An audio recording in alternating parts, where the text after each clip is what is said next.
Next topic, trigonometric identities. We have a right angle triangle ABC, right angled at B. Because it is right angle triangle, we can apply Pythagoras theorem. What is the Pythagoras theorem?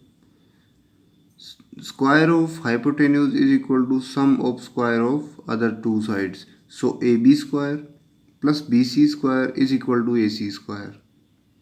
Okay, AC is the hypotenuse. Now what we do, we divide it both side by AC square. जो AC है इसके square से दोनों तरफ divide कीजिए. So I get AB square by AC square, BC square by AC square and AC square by AC square. It will be cancelled out. You will get 1. AB upon AC whole square, BC upon AC whole square. ये क्या आ रहा है? It is the ratio of two sides. If I take A as reference angle, A is my reference angle, then AB is the base and BC is the perpendicular and hypotenuse, you know, it is fixed. So AB upon AC, base upon hypotenuse, what is this? Cos A. And BC upon AC, it is perpendicular upon hypotenuse, it is sin A square plus is equal to 1. इसको हम लिख सकते हैं cos square A and it can be written as sin square A is equal to 1. So this is your first identity. Fundamental identity है first identity, cos square A plus sin square A is equal to 1. Next, if I divide the ratio, if I divide this first equation by AB square, AB square से इसको divide करूँगा, सो देखिए क्या मिलने वाला है. AB square upon AB square, BC square upon AB square and AC square upon AB square. Again it is 1. BC upon AB whole square, AC upon AB whole square. Now BC is what? BC is base, BC is perpendicular. ठीक है, so ये first ratio बन रहा है perpendicular upon base. AB is base, so perpendicular upon base is 10. So I have written directly 10 square A क्योंकि square भी है. Similarly AC is hypotenuse and AB is base.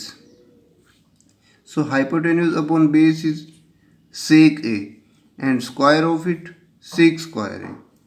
So this is your second identity. 1 plus 10 square A is equal to sec square A. And one more identity, which is if I divide this by BC square, then AB square upon BC square, BC square upon BC square, AC square upon BC square. So it is AB upon BC whole square. It is 1 cancelled out. AC upon BC whole square. Now AB upon BC base upon perpendicular क्या होता है? Coat. सो यहाँ पे base upon perpendicular coat और square है तो मैंने square use कर लिया +1. AC upon AB, AC is hypotenuse and AC upon BC, sorry. So hypotenuse upon perpendicular, hypotenuse upon perpendicular cosec square A होता है. So next identity 1 plus cot square A is equal to cosec square A.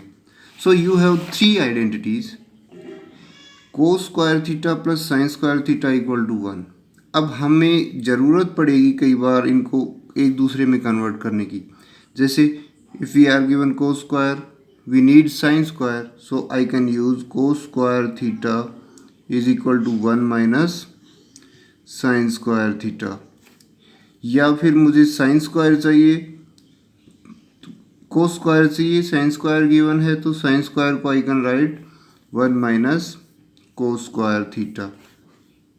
Similarly यहाँ से कई बार हमें ten square की value की ज़रूरत पड़ती है, तो we can use tan square theta is equal to sec square theta minus one and all.